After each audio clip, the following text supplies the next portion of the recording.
Okay, I'm using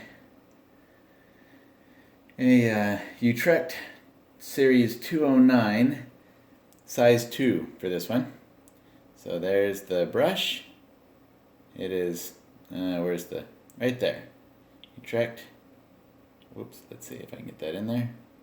Series 209 size 2. Alright. Let's see. So these I want to pop out a little bit more.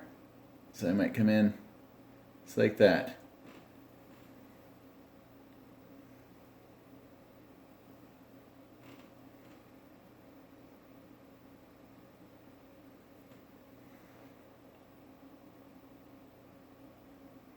A little bit brighter.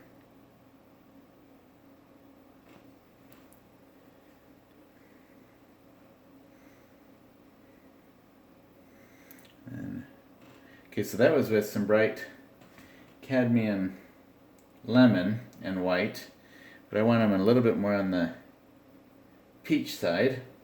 So I'm going to add some cadmium lemon with some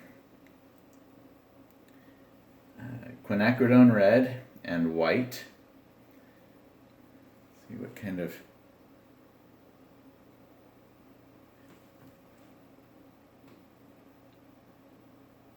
no, that's not nearly bright enough.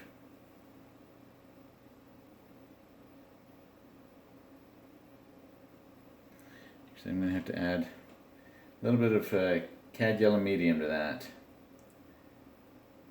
for that to get bright enough.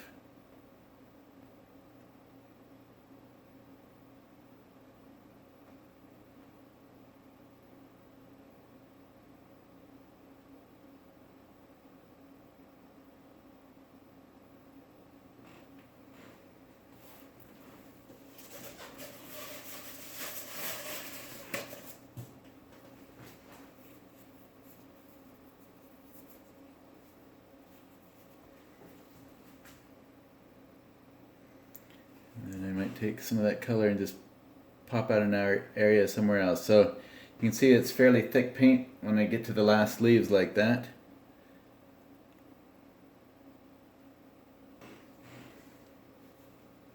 And I vary up the color a lot, depending on the area.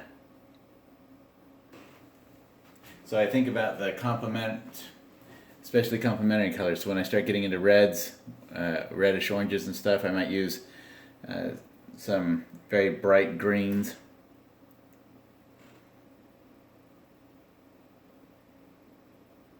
But then I also have a fairly cool light source because it's an overcast day, so I can come in with some bright highlights that are on the bluish side too.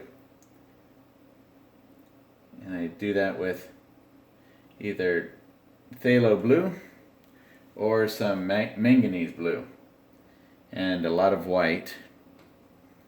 And so that's where some of the little brush strokes will come in. And so I'll use either like this kind of a brush right here, or I might use a mongoose brush.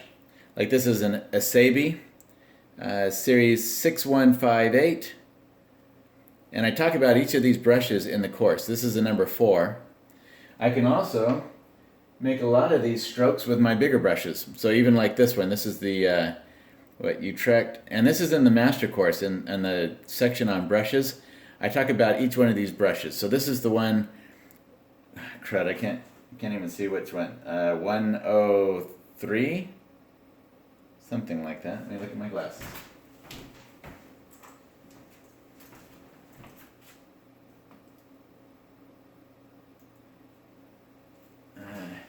Yeah, this is the Utrecht 103 Filbert Long is what that is.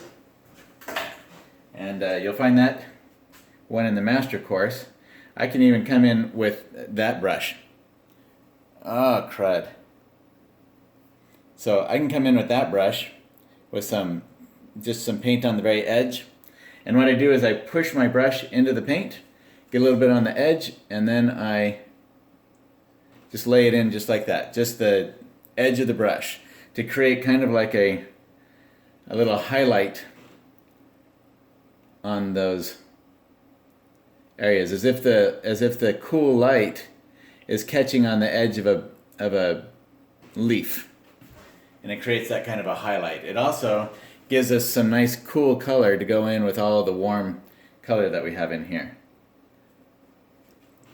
And then I might make another bigger spot, as if some sky is coming through, or a leaf is turned up full-fledged into the light source or something, or just to give it some extra color in there that's different. So even down in some places like this, to cool off some of all that warmth, to make it feel better.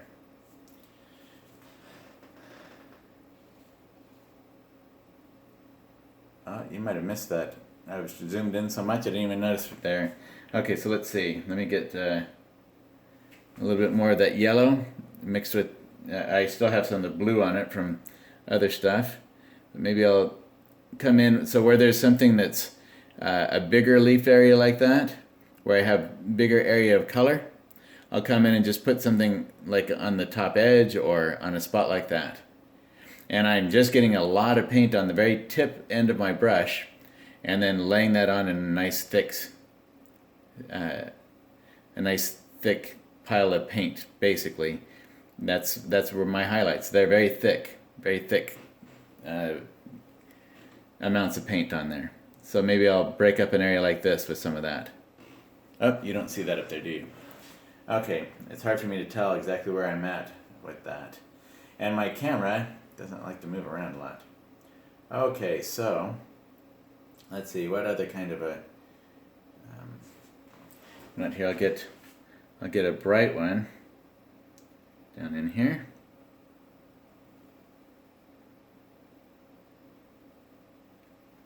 A bright one like these over here. I'm going to put one right in here just to punch that out some. So you notice that that was kind of a medium value.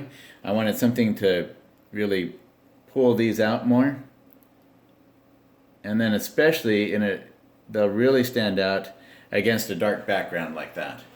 So having a middle value or a dark value behind them that's why these are standing out so much. It's just a thick stroke of paint, but it's against that darker background, and that makes it really help punch that out and stand out more. So I can do that same thing maybe with a stroke of paint like that up in here. So these others are much bigger. Like I might take, for those big areas of color, I might take a bigger brush like that, and lay in a bigger stroke, and then within that big stroke, I put some small strokes here and there. Like in this area, I have these purples right there. Hopefully you can see those little purples right there. I've got these reds here, and then when I come down into these middle value oranges, I add in some bright strokes like those blues and yellows, and then that helps to give that structure. It helps to make it more three-dimensional. And these middle values back here are what make all those little bright strokes stand out. So, okay, hopefully that helps. If that's not what you were looking for, just let me know and I will try. I just got lucky that this painting was at this position. I'm working on it today, and I got it to the point where I actually had some finishing leaves that I could do. So I don't always have that, though. I don't have that very often where I've got a painting in this position for me to get a camera into a close-up spot where I might need something. So that's why it's kind of a little bit problematic to do that. But hopefully that kind of answers your question a little bit about what you were wanting. So if not, let me know and I will try to get something different for you. All right, there you go, Phil. Have fun with it.